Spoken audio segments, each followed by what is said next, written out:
அல்லாஹ் சோதிப்பான். இதை உணர்ந்தே ஆக வேண்டும். அல்லதி خلقல் மௌத வல் ஹயாத லியப்லுவக்கும் அய்யுக்கும் அஹ்ஸனு அமலா. அல்லாஹ் வாழ்வையும் மரணத்தையும் படைத்ததன் நோக்கமே உங்களை சோதிப்பதற்காகத்தான். சோதனையிலிருந்து யாரும் விதிவிலக்காக மாட்டார்கள். பாவிகள் மட்டும்தான் இந்த உலகத்தில் சோதிக்கப்படுவார்கள் என்றால் நபிமார்கள் ஏன் சோதிக்கப்பட்டார்கள்? அல்லாஹ்வுடைய தூதர் சொன்னார்கள், இந்த பூமியிலேயே அதிகமாக சோதிக்கப்பட்டவர்கள் நபிமார்கள் தான் என்று. அல்லாஹ் சோதிப்பான். சோதனைக்காகத்தான் இந்த உலகம். சோதனைகள் இரண்டு உண்டு. ஒன்று அல்லாஹ் கொடுத்து சோதிப்பான், இன்னொன்று அல்லாஹ் எடுத்து சோதிப்பான். அல்லாஹ்வுடைய விதியை பொறுத்தவரை கொடுப்பதும் சோதனைதான், எடுப்பதும் சோதனைதான். சொல்லுங்கள், அல்லாஹ்வுடைய விதியை பொறுத்தவரை கொடுப்பதும் சோதனைதான், எடுப்பதும் சோதனைதான். ஆழமாக உள்ளத்தில் பதிய வைக்க வேண்டும். அல்லாஹ் கொடுக்கின்ற செல்வம் சோதனை, அல்லாஹ் கொடுக்கின்ற ஏழ்மை அதுவும் சோதனை, அல்லாஹ் கொடுக்கின்ற கண்ணியம் அதுவும் சோதனை, அல்லாஹ் கொடுக்கின்ற இழிவு அதுவும் சோதனை, அல்லாஹ் கொடுக்கின்ற சுகம் அதுவும் சோதனை, அல்லாஹ் கொடுக்கின்ற நோய் அதுவும் சோதனை. இப்படி அல்லாஹ் உலகத்தில் எதை கொடுத்தாலும் எதை எடுத்தாலும் அல்லாஹ்வுடைய பார்வையில் அது சோதனைதான். வம்மல் இன்சானு இதா மப்தலாஹு ஃபஅக்ரமஹு வநஅமஹு ஃபயகூலு ரப்பி அக்ரமன். அல்லாஹ் சொல்கிறான், இந்த மனிதனை அல்லாஹ் சோதித்தால் எதை கொண்டு? கண்ணியத்தை கொண்டு, அருள்கொடைகளை கொண்டு. இந்த மனிதன் சொல்கிறான், ஃபயகூலு ரப்பி அக்ரமன், என் இறைவன் என்னை கண்ணியப்படுத்தி விட்டான் என்று. அதே நேரத்தில் அல்லாஹ் அதே மனிதனை சோதித்தால் ஃபகதர அலைஹி ரிஸ்கஹு, அவனுக்கு கொடுக்கப்பட்ட வாழ்வாதாரத்தை குறைத்து அவன் சொல்கிறான், ஃபயகூலு ரப்பி அஹானன், என் இறைவன் என்னை இழிவுபடுத்தி விட்டான் என்று. சுப்ஹானல்லாஹ். மனிதன் கேட்பதில்லை ஏன் சோதிக்கிறான் என்று. எப்போது? செல்வம் கிடைக்கும் போதோ, கண்ணியம் கிடைக்கும் போதோ, பதவி கிடைக்கும் போதோ, அல்லாஹ் அருட்கொடைகளை கொடுக்கும் போதோ அவன் கேட்க மாட்டான், ஏன் அல்லாஹ் எனக்கு இதை கொடுக்கிறான் என்று. கேட்பானா? கேட்பானா? எப்போது கேட்பான்? காசு குறைந்து விட்டால், சம்பளம் குறைந்து விட்டால், மருத்துவமனையில் அனுமதிக்கப்பட்டு விட்டால், உறவினர் யாராவது மரணித்து விட்டால் அவன் கேட்பான், ஏன் அல்லாஹ் எனக்கு மட்டும் இதை செய்கிறான் என்று. மனிதா, உனக்கு அல்லாஹ் கொடுத்தானே அதுவும் அதுபோல்தான், அல்லாஹ் எடுத்தானே அதுவும் அதுபோல்தான். இந்த இரண்டு நிலையிலும் நீ எப்படி நடக்கிறாய் என்பதை அல்லாஹ் பார்க்க விரும்புகிறான். கொடுக்கும் போது அல்லாஹ்விற்கு நன்றி செலுத்துகிறாயா, எடுக்கும் போதும் அல்லாஹ்விற்கு நன்றி செலுத்துகிறாயா என்று அல்லாஹ் பார்க்க விரும்புகிறான். நபி யூசுப் அலைஹிஸ்ஸலாம் அவர்களுடைய வாழ்வை கவனியுங்கள். எல்லாம் கொடுக்கப்பட்டது நபி யூசுஃபுக்கு ஆரம்ப காலத்தில். யார் அவர்கள்? நபியுடைய மகன், நபியுடைய மகன், நபியுடைய மகன் இப்ராஹிம் அலைஹிஸ்ஸலாம். அவருடைய மகன் யார்? இஸ்ஹாக். அவருடைய மகன் யார்? யாக்கூப். யாக்கூபுடைய மகன் யார்? யூசுப். சுப்ஹானல்லாஹ். அல் கரீம் இப்னு கரீம் இப்னு கரீம் இப்னு அல் கரீம். அல்லாஹ்வுடைய தூதர் சொல்வார்கள், கண்ணியமானவரின் மகன் கண்ணியமானவர், கண்ணியமானவரின் மகன் கண்ணியமானவர், கண்ணியமானவரின் மகன் நபி யூசுப் என்று சொல்வார்கள். நபிமார்களின் வம்சத்தில் பிறக்கிறார். ஒரு நபியின் குழந்தையாக இவ்வளவு பெரிய அருட்கொடை. 11 சகோதரர்கள் தனக்கு. தந்தையின் நேசம் தன் மீது, அழகான குணத்தோடு, அழகோடு. என்ன அழகு! ரசூலுல்லாஹி ஸல்லல்லாஹு அலைஹி வஸல்லம் சொன்னார்கள், மிஅராஜுடைய பயணத்தில் நபி யூசுஃபை நான் பார்த்தேன். அல்லாஹ் அவன் படைத்த அழகில் பாதியை நபி யூசுஃபுக்கு கொடுத்திருந்தார். அவ்வளவு அழகு. அந்த அழகை அல்லாஹ் கொடுத்தான், குடும்பத்தை கொடுத்தான், கண்ணியத்தை கொடுத்தான். கொடுத்ததை அல்லாஹ் கொஞ்சம் கொஞ்சமாக அவர்களிடமிருந்து நீக்குகிறான்.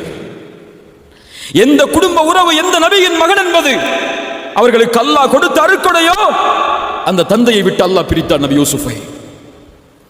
சகோதரர்களுடைய நேசத்திற்கு ஏங்கினார்கள், பிரித்தார் அல்லாஹ். கிணற்றில் தூக்கி வீசப்பட்டார்கள். ஒரு நபி கிணற்றில். கிணற்றில் வரக்கூடிய வழிப்போக்கர்கள், வியாபாரிகள், இவர்களை சந்தையில் விற்போம் என்று சகோதரர்களிடத்திலே விலை பேசி ஒரு அற்ப கிரயத்திற்கு, மதிப்பில்லாத காசிற்கு நபி யூசுப் சகோதரர்களாலே விற்கப்படுகிறார். அவருடைய கண்களுக்கு முன்னால். ஒரு குழந்தை எப்படி ஏற்றுக்கொள்ளும்? மிஸ்ருக்கு அழைத்து செல்லப்பட்டு சந்தையில் ஒரு நபி அடிமையாக விற்கப்படுகிறார். இந்த அடிமையை விலைக்கு வாங்குபவர் யார் என்று அல்லாஹ் ரப்புல் ஆலமீன் ஒரு அரசவையில் மந்திரியாக இருக்கக்கூடியவருக்கு வாய்ப்பை கொடுக்கிறான் நபி யூசுஃபை வளர்ப்பதற்கு. மனைவியிடத்திலே கொண்டு சென்று சொன்னார்கள், இவரை கண்ணியப்படுத்துவோம், எமக்கு வேலையாளாக பயன்படுத்துவோம், எம்முடைய மகனாக கூட இவர்களை வளர்ப்போம் என்று தன்னுடைய மனைவிக்கு அறிமுகப்படுத்தி யூசுஃபை தன்னுடைய வீட்டில் சேர்த்தார்கள்.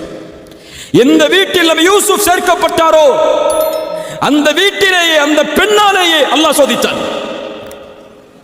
தவறான இச்சைக்காக அழைக்கப்பட்டார். நீண்ட நெடிய சம்பவம். அதற்கு பிறகு சில நாட்களுக்கு பிறகு மீண்டும் சம்மதிக்காததால் சிறையில் நபியை அல்லாஹ் தள்ளினான். ஒரு சிறைச்சாலையில் ஒரு நபி பல ஆண்டுகள் உதவி கேட்டும் மறுக்கப்பட்டது.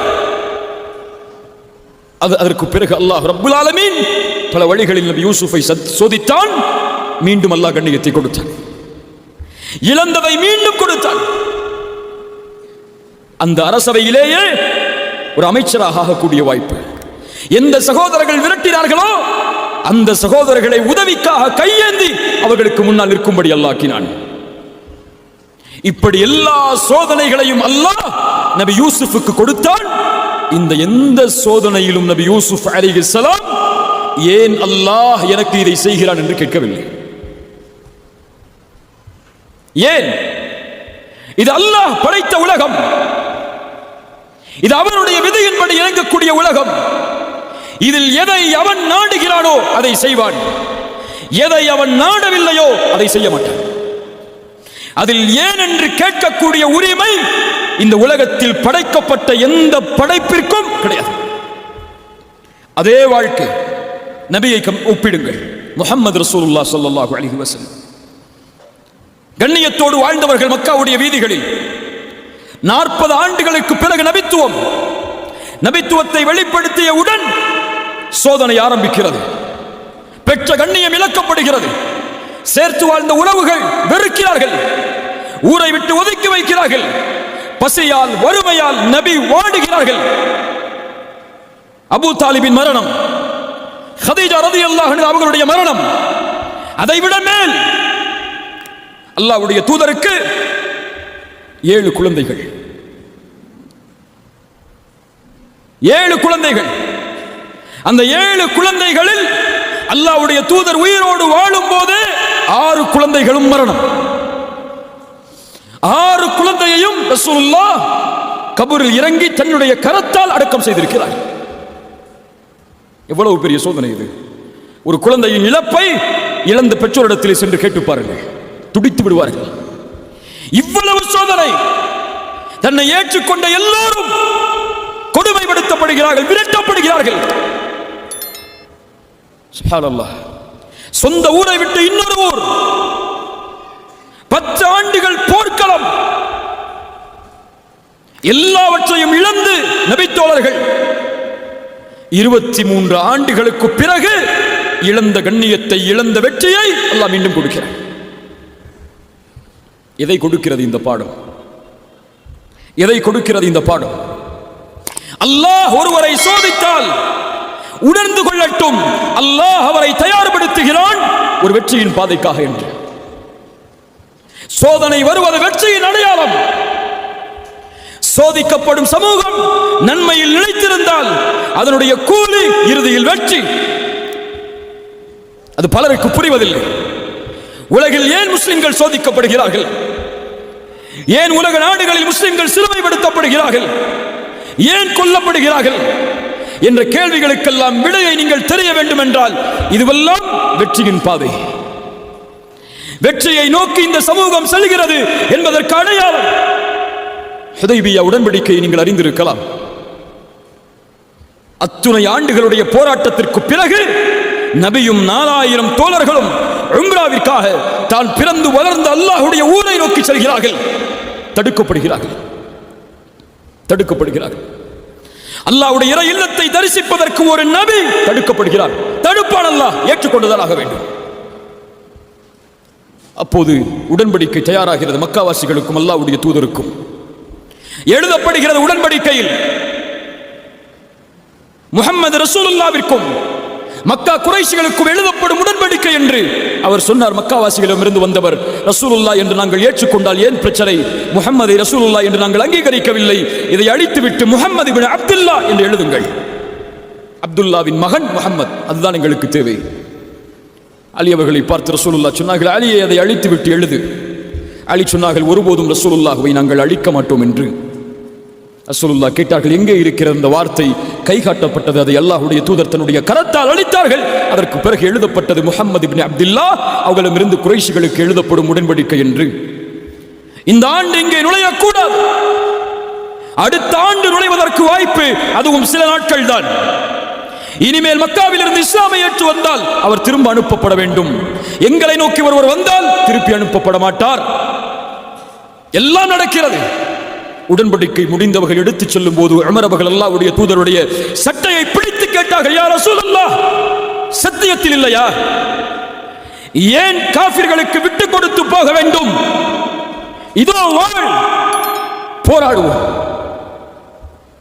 ரசூலுல்லாஹ் சொன்னார்கள், முடியாது என்னால், முடியாது என்னால். எல்லா நபித்தோழர்களும் நபியின் கட்டளையை ஏற்பதற்கு தாமதமாகிறது. ரசூலுல்லாஹ் சொன்னார்கள், அல்லாஹ்வை பார்த்து, யா அல்லாஹ், இவர்கள் எல்லோரும் என் மீது கோபித்தாலும் நீ என் மீது கோபத்தோடு இல்லை என்றால் அதை பற்றி எந்த கவலையும் எனக்கு இல்லை. சுப்ஹானல்லாஹ். உமர் அவர்கள் திரும்ப செல்லும் போது அல்லாஹ் வசனத்தை இறக்குகிறான் மக்கா மதீனாவை நோக்கி. அந்த மக்காவுடைய அந்த சோதனைக்கு பிறகு, இன்னா ஃபதஹ்னா லக ஃபத்ஹம் முபீனா, அல்லாஹ் தெளிவான வெற்றியை நபியே உங்களுக்கு அளிப்பான். ஹுதைபியா உடன்படிக்கையில் தாழ்வோடு திரும்பிச் செல்கிறார்கள். அல்லாஹ் வெற்றியின் வசனத்தை இறக்குகிறான். உமர் அவர்கள் ஓடி வந்து கேட்டார்கள், ஃபத்ஹுன் ஹுவ, அல்லாஹ்வுடைய தூதரை நடந்த உடன்படிக்கை வெற்றியா? ஆம். இந்த சோதனைக்கு அல்லாஹ் கொடுக்கக்கூடிய பரிசு, அடுத்த ஆண்டு நுழைவோம் மக்காவை சொந்தமாக்குவதற்கு. உம்ராவிற்காக செல்கிறீர்களே, இது போதாது நபியே, இன்னும் சோதனை இருக்கிறது, அதை ஏற்றுக்கொள்ளுங்கள். அல்லாஹ் இந்த 2 ஹரமுடைய கலீஃபாவாக உங்களை மாற்றுவார். இதைத்தான் நபி யூசுஃபின் வரலாறும் எமக்கு பாடத்தை கொடுக்கிறது. இன்றே வெற்றி பெற வேண்டும், இன்றே சோதனை நீங்க வேண்டும், இன்றே பிரச்சனை நீங்க வேண்டும் என்று ஒருவன் நினைத்தால் நடக்காது. நபி நூஹ் தன்னோடு சில நபர்களை சேர்ப்பதற்கு, ஈமானை ஏற்றுக்கொண்டவர்களாக ஆக்குவதற்கு அவர்களுக்கு தேவைப்பட்ட ஆண்டு 950 ஆண்டு காலம். நபி மூசா ஃபிரௌனுடைய சோதனையிலிருந்து தப்பிப்பதற்கு அவர்கள் எடுத்துக்கொண்ட முயற்சி, அந்த முயற்சியின் வெற்றி அவர்களுடைய மரணம் வரை நீடித்தது. இப்ராஹிம் சோதிக்கவில்லையா அல்லாஹ்வுடைய நண்பரை? அல்லாஹ் நெருப்பு குண்டத்தில் வீச வைத்து சோதித்தான். மனைவியை இன்னொரு அரசன் தீண்டக்கூடிய அளவிற்கு சோதித்தான். தன் மகனையும் தன் மனைவியையும் மக்காவில் விட்டுவிட்டு திரும்ப வாருங்கள் என்று கட்டளையிட்டான். தான் பெற்ற மகனை, இப்ராஹிமே உன் கரத்தால் அறு என்று அல்லாஹ் கட்டளையிட்டான். இத்துணை சோதனைகளுக்கு பிறகுதான் அல்லாஹ் ரப்புல் ஆலமீன் இப்ராஹிமுடைய சந்ததிகளை மக்காவில் வாழ வைத்தான். நபிக்கு மக்காவின் வெற்றியை உணர்வதற்கு 23 ஆண்டு காலம் தேவைப்பட்டது. 21 அல்லது 22 ஆண்டு காலங்கள்.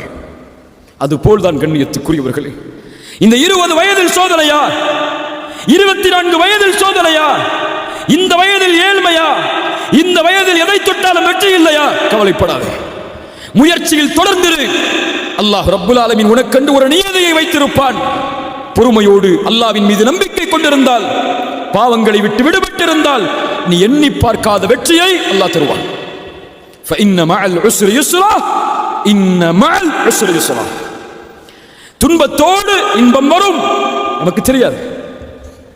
துன்பத்தோடு இன்பம் வரும். அந்த துன்பத்தை சகித்தால், அந்த கதரை ஏற்றுக்கொண்டால், அல்லாஹ்வுடைய விதி, இதை நான் பொருந்திக் கொள்கிறேன், ஆனால் அல்லாஹ் எனக்கு கொடுத்த வாய்ப்பு, முயற்சி, அதை ஒருபோதும் நான் கைவிட மாட்டேன் என்று அவனுடைய பாதையில் நிலைத்திருந்தால், அது போதும் அவனை வெற்றி அடைய செய்வதற்கு.